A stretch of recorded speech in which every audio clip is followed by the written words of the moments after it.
Hello, Marana High School, parents and students. This is Dr. Mandel here to share with you some information, some slides and video about our hybrid learning.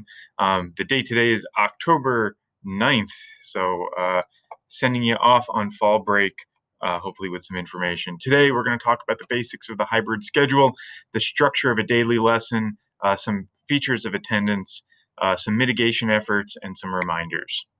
So the hybrid schedule. There are three groups in the hybrid schedule. There's Group A, Group B, and students who continue to learn remotely. You're in Group A if your last name starts with A through L. You're in Group B if your last name starts M through Z. And if you've elected to remain remote, then your group is remote when we look at the schedule. So Group A, you will be on campus at Marana High School Monday and Wednesday. Group B, you will be at Marana High School campus Tuesday and Thursday. On the other days, you will all be learning from home. Remote students, you will be learning from home all 5 days a week. And so we'll talk more about the details of this in a moment, but this gives you an idea, a picture of when you're on campus and when you're learning from home. So the times, all times align with our bell schedule for hybrid. Our bell schedule goes from our normal start time, 8:55, to our end time, which is usually a Friday end time of 2:25. So if you're at MHS, you'll get here in the morning and you will attend periods 1 through 6 based on that schedule. If you're learning from home, we're going to talk more about that on the next slide, but it will all the times will align with that same bell schedule. On Fridays, we'll have instructional intervention, II. That is its own standalone schedule. All students will be learning from home and have II on Friday. Learning from home on Friday could be Zoom lesson, similar to what we'll talk about in a minute, or flipped lesson, you working on things on your own. That is a teacher choice based on where they are in the curriculum.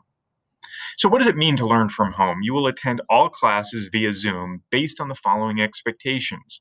So if you're on a learn from home day, then you will log into Zoom at the start of your class. You need to be logged in and in the waiting room ready for the start of class. And you will spend the first 20 minutes, up to 20 minutes of the class on Zoom. The middle of the period will be left for you to complete work, collaborate with your classmates over tools like Nearpod or in the Google Suite or other things. And then there will be a check-in in the final 5 minutes of class on Zoom. So what will class look like? If you're at MHS or learning from home, you are participating in the same lesson. So when I say learning from home on Zoom, you're in the classroom just via a camera and Zoom. You will be watching the teacher and watching class and able to interact in a limited fashion with the teacher during that time. Courses will progress in their curriculum day by day. So each day is a new lesson. There's been some confusion and some question. Well, is it really the same lesson Monday and Tuesday, just different kids in the classroom? And the answer to that is no. Each day will be its own lesson moving forward in the curriculum day by day. So all students at Marana High School, meaning in person that day, or learning from home, will attend all scheduled classes every day. What does attendance look like? If you're at Marana High School on that day, attendance will be taken by your physical presence in the classroom. You need to be on time to class.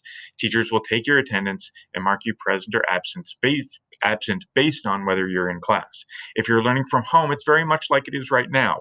Your presence on Zoom or engagement in the assignment during class demonstrates that you're present. If you're learning remotely, then it's the same thing as learning from home. Your presence will be marked by your presence in Zoom or your engagement with the assignment during that lesson. So that parent form that people have filled out, if parents fill out that form, you can only fill it out for the learning from home days for your child. So if you're a remote learning family and your child is marked absent but participated, you can fill out that parent form for that period or that day. If your child is on campus that day, though, that form will not be accepted. So we do need to mark physical presence in class the days that the student is supposed to be here. All right, so we're going to transition for a moment to our safe and healthy return, our COVID-19 mitigation efforts. I want to talk about face coverings. We expect students to wear face masks. This is one from our bookstore. And so face masks have a proper fit. They should be snug above the nose and go below the chin and fit across the face. There are different types of masks. Um, the essential components are listed in the regulation, but these are the chief ones: above the nose, below the chin, covering the mouth, snug on the face. Masks need to be worn indoors and in common areas. So, students, we expect that you mask up when you enter our gates. We'll be checking. If you need one, that's the time to ask for one. If you don't have one and you need one, that's the time to get one, but you must come into school wearing your mask. Eating will be allowed outside and during lunch, not indoors in classrooms. We are enforcing the wearing of face masks. So we're sharing our expectations. We will have extras if you need them or lose yours, but we expect you to follow this guidance, this expectation, and we will be enforcing it. Failure to follow these guidelines could result in a conversation with an administrator and potentially discipline. So, hand hygiene is another essential component to mitigation. First of all, let's wash our hands. We have extra staff to be able to monitor bathrooms and make sure that soap and paper towels are present.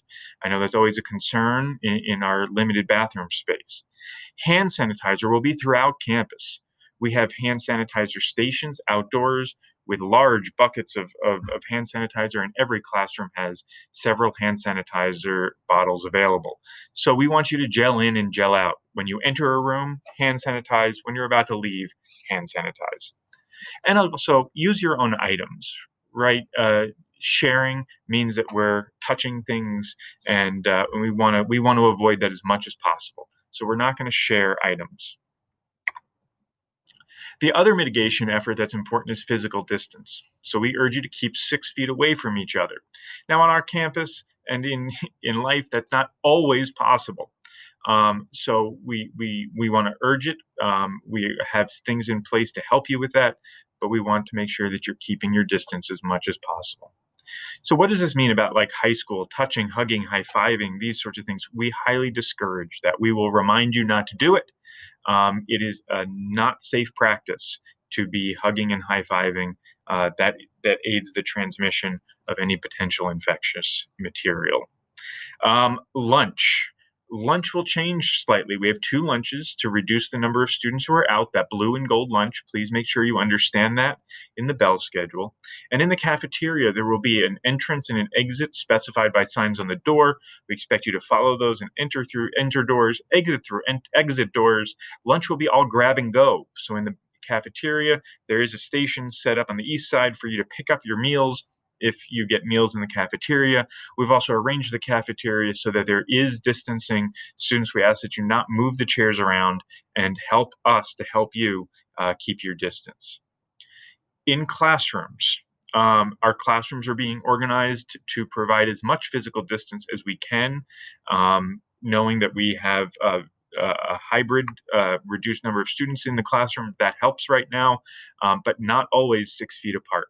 So we need to make sure that we're following the other components of the mitigation plan about hand hygiene and mask wearing. Bathrooms are also another point of concern. And so students, our bathrooms will be open for your use. We ask that you not congregate. We ask that you do your business, wash your hands thoroughly, and then leave, so we can allow access to our bathrooms. And we'll monitor them in the hope that we don't need to put further systems in place. But we certainly will if we need to. Here are some general reminders for you to help with this smooth start. So weekly overviews that have been sent out by teachers will, for the most part, stop. We do have some teachers who will continue doing them, but that won't be an expectation. Students, you should bring a water bottle to refill. Water fountains are not accessible, but our bottle fillers are. So you can still fill your bottles, but we urge you to have a water bottle. You can drink in classrooms and around campus. October 19th and 20th.